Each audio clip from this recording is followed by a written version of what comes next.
कहानी को जो है ना छोटे छोटे जो है पॉइंट में तोड़ लेना है। जैसे कि यहाँ पर देखो बालकृष्ण भट्ट द्वारा जो बातचीत लिखा गया है, ठीक है, उसके बारे में जो है बात करेंगे। देखो बालकृष्ण भट्ट से भी जो है कई सारे क्वेश्चन आते हैं। बालकृष्ण भट्ट का जन्म कब हुआ था? तो इलाहाबाद जनपद जो थे उस समय, है ना, उसी समय इसका जन्म हुआ था 23 जून 1844 को। कब हुआ था? 23 जून 1844 को इसका जन्म होता है। और इसके पिताजी का जो नाम थे बेनी प्रसाद भट्ट। क्या नाम थे इसका? बेनी प्रसाद भट्ट इसका नाम थे, ठीक है, पिताजी के। और माता के जो नाम थे वो पार्वती देवी। माता जी के क्या नाम थे? पार्वती देवी। पॉइंट बना करके जो है थोड़ा तैयार करना, ठीक है।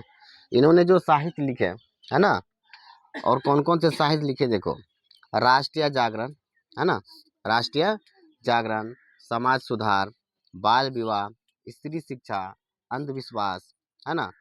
तो ये सारे चीज़ों पर जो है खास करके विशेष रूप पर जो है ध्यान दिए। इसके अलावा देखो इसका कई सारे जो हैं रचना में, उपन्यास में, जैसे रहस्य कथा, नूतन ब्रह्मचारी, है ना। इसके अलावा जो है 100 अनाज एक सुजान, गुप्तबेरी जैसे अनेक उपन्यास जो हैं लिखे। इसके बाद अगर नाटक की बात करें तो पद्मावती, नाटक में कौन सा वती? पद्मावती, है ना। इसके अलावा जो है बेनी संहार, उसके बाद शिशुपाल वध और सीता वनवास, है ना, सीता वनवास, इसका जो है मुख्य नाटक रहा था, ठीक है। इसका अलावा देखो बातचीत के बारे में जो है लेखक जी ने क्या कहे, इसके थोड़ा समझने का प्रयास को देखो। लेखक ने यह बात कहा कि बातचीत जो है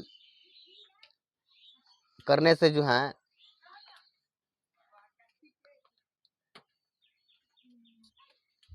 जब तक बातचीत नहीं करेगा तब तक उसका गुण दोष जो प्रकट नहीं होगा, ठीक है। लेखक ने क्या कहा? जब तक बातचीत नहीं होगा तब तक उसका जो है गुण दोष प्रकट नहीं होगा, ठीक है। इसके अलावा देखो बेन जॉनसन ने क्या कहा था, ठीक है। बेन जॉनसन ने कहा कि बोलने से ही व्यक्ति का साक्षात्कार होता है। बोलने से ही व्यक्ति का क्या होता है? साक्षात्कार होता है। बोलने से ही व्यक्ति का क्या होता है? साक्षात्कार होता है, यानी स्पष्ट होता है व्यक्ति किस प्रकार के हैं, ठीक है। उसके अलावा देखो एडिसन ने क्या कहा कि बातचीत जो है दो व्यक्तियों में ही होता है। बातचीत जो है केवल क्या होता है? दो व्यक्तियों में ही होता है। कौन कहा था? एडिसन ने। कौन कहा था? एडिसन ने, ठीक है। तीसरा आदमी जैसे प्रवेश करता है तो क्या हो जाता है? बातचीत का जो टॉपिक होता है वो बदल जाता है। बातचीत का जो टॉपिक होता है वो क्या होता है? बदल जाता है। और दो चार आदमी आ जाए तो वहां पर बातचीत नहीं रह जाता है, केवल औपचारिकता रह जाता है। क्या रह जाता है? औपचारिकता रह जाता है। वहां पर कोई टॉपिक नहीं रहता है, कोई ये बहस शुरू कर देता है, टॉपिक रहता है कोई, या टॉपिक खुल जाता है कोई, है ना, कुछ और ही जो है खोल देता है। तो इस प्रकार से देखा जाए तो चार आदमी में जो है ना बातचीत जो है बिल्कुल समाप्त हो जाता है। जिस टॉपिक पर होता है सब अलग अलग बातचीत में लग जाते हैं, तो वहां पर जो है बातचीत खत्म हो जाता है, ठीक है। उसके बाद देखो इसके अलावा देखो बातचीत करने की जो कला है, बातचीत करने की जो कला है, तो कहा जाता है यूरोप के लोगों में जो बातचीत करने की कला है उसी को आर्ट ऑफ कन्वर्सेशन कहते हैं। उसी को क्या कहते हैं? Art of conversation. बातचीत करने की कला को क्या कहते हैं? आर्ट ऑफ कन्वर्सेशन, ठीक है। इसलिए देखा होगा कस्टमर केयर सब जो कॉल करते हैं या तुम करते हो, तुम कितना भी गाली दे दो उधर से गाली नहीं देगा, है ना। हमेशा सर ही जो है का प्रयोग करेगा, ठीक है, ताकि आपको किसी भी तरह का कष्ट ना हो, ठीक है।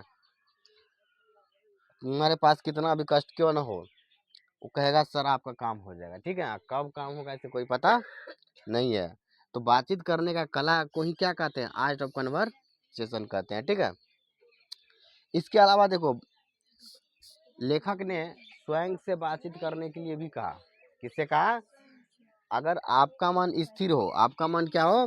स्थिर हो, तो आप स्वयं से बातचीत करो, स्वयं से बातचीत करो। अभी जैसे हर दिन तुम रील स्क्रॉल करते रहते हो, है ना, पढ़ाई पे कम ध्यान लगाते हो, तो तुम जो है घर जा करके बैठ करके सोचो, अपने मन से बातचीत करो कि तुम कितना पढ़ रहे हो, कितना पढ़ने की आवश्यकता है, जो आज पढ़ करके जा रहे हैं ना, उसमें हम कितना लिख पाते हैं, कितना समझ पाते हैं, उस चीज़ को लिखो, ठीक है।